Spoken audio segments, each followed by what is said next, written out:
Alhamdulillahirrabbilalamin. Assalatu wassalamu ala ashrafil mursalin wa ala alihi wa sahbihi ajma'in, amma ba'du.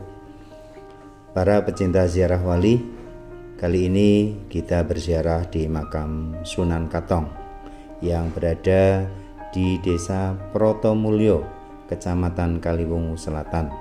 Tepatnya di Komplek Makam Astana Kuntul Nglayang, Desa Kaliwungu, Kabupaten Kendal, Jawa Tengah.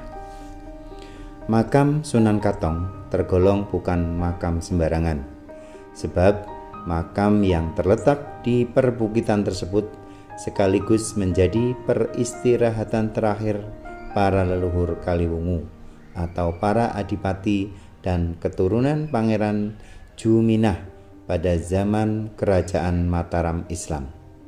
Menurut cerita, makam Astana Kuntul Nglayang dulunya hanya ditempati oleh orang-orang besar kerajaan.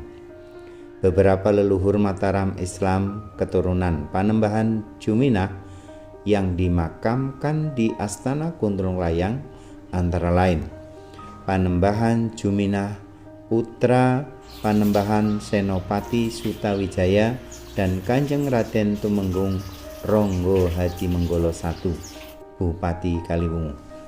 Selain itu, Kanjeng Raden Tumenggung Ronggo Hadimenggolo II, juga Bupati Kaliwungu. Kanjeng Raden Tumenggung Ronggo Hadimenggolo III, Bupati Kaliwungu, dan Kanjeng Raden Tumenggung Ronggo Hadimenggolo IV.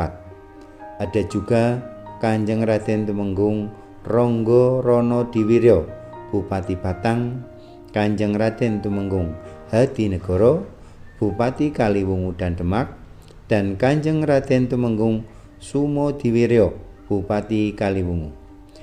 Raden Tumenggung Reksonegoro dan Kanjeng Raden Tumenggung Hadinegoro yang merupakan Bupati Demak. Sunan Katong adalah seorang waliullah. Jika dirunut nasabnya, Sunan Katong masih ada jalur keturunan dari Prabu Brawijaya V. Lebih kurang silsilahnya adalah sebagai berikut. Prabu Brawijaya V memiliki putra Batara Katong Ponorogo. Dari Batara Katong memiliki seorang putri yang diperistri Adipati Unus, putra dari Raden Patah. Dari perkawinan itu lahir Kiai Katong alias Sunan Katong. Kanjeng Sinuwun Sunan Katong merupakan tokoh paling berjasa atas penyebaran Islam di Kecamatan Kaliwungu. Sebutan Sunan karena ia termasuk waliullah. Makamnya terletak tepatnya di makam Astana Kuntul Nglayang. Sebutan Astana Kuntul Nglayang karena jika dipandang secara cermat, komplek makam tersebut menurut cerita warga sekitar membentuk seekor burung yang sedang terbang. Konon, Sunan Katong diutus oleh kakeknya Batara Katong untuk membantu Sunan Pandanarang menyebarkan dan mendakwahkan agama Islam. Saat itu, Sunan Katong mendatangi Sunan Pandanarang untuk meminta perintah. Oleh Sunan Pandanarang, Sunan Katong diberikan wilayah di sebelah barat. Akhirnya, beliau ke barat berdakwah dan mengajarkan syariat Islam. Daerah itulah yang kini bernama Kaliwungu. Selain berjasa dalam penyebaran agama Islam di Kaliwungu, Sunan Katong juga menorehkan sejarah akan nama Kadipaten Kaliwungu. Sunan Katong sangat masyhur sebagai orang yang membuat tanah Kaliwungu atau membabat tanah Kaliwungu, beliau juga memberikan nama daerah ini dengan nama Kaliwungu.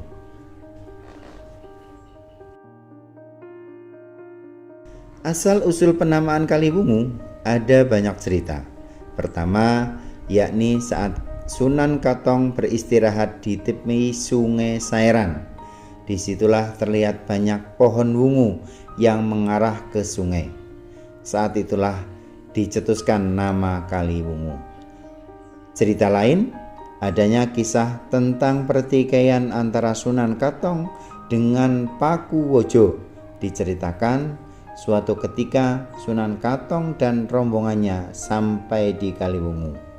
Mereka sempat berada di daerah yang dulu disebut Pegunungan Penjor atau Pegunungan Telapak Kuntul Melayang.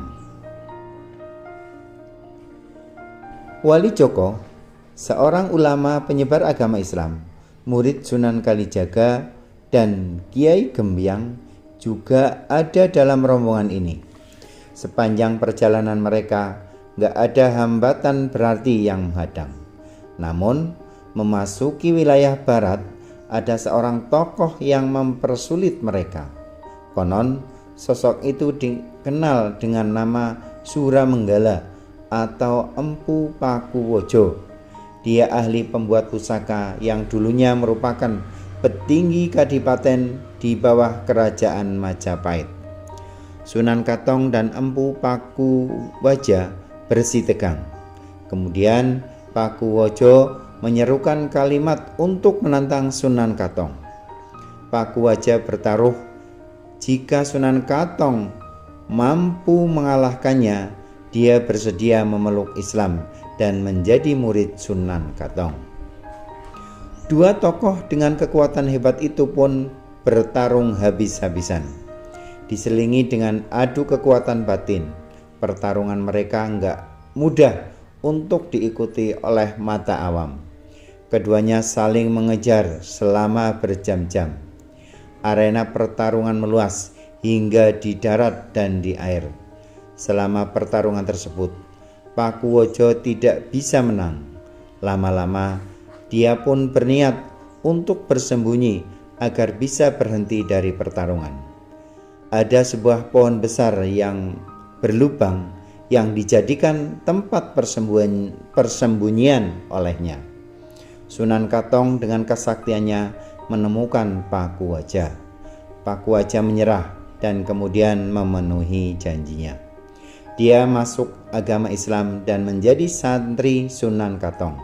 Selanjutnya, Sunan Katong mengubah namanya menjadi Pangeran Pakuwaja. Selanjutnya, hubungannya dengan Kendal adalah konon Sunan Katong menamai pohon yang dijadikan tempat persembunyiannya Pakuwaja sebagai pohon Kendal, yang berarti penerang. Sementara wilayah di sekitar pohon tersebut disebut Kendal Sari. Adapun sungai yang menjadi saksi pertarungan keduanya dinamai Kaliwungu. Seperti namanya yang berarti sungai berwarna ungu, konon warna ungu itu tercipta dari darah yang bercampur antara Sunan Katong yang berwarna biru dengan Pakuwaja yang berdarah merah. Ini hanyalah satu versi sejarah berdirinya Kabupaten Kendal. Sekilas tentang sejarah Sunan Katong, mudah-mudahan menambah wawasan bagi kita semua. Kurang lebihnya mohon maaf. Ada informasi yang lebih luas, silahkan tulis di kolom komentar. Assalamualaikum warahmatullahi wabarakatuh.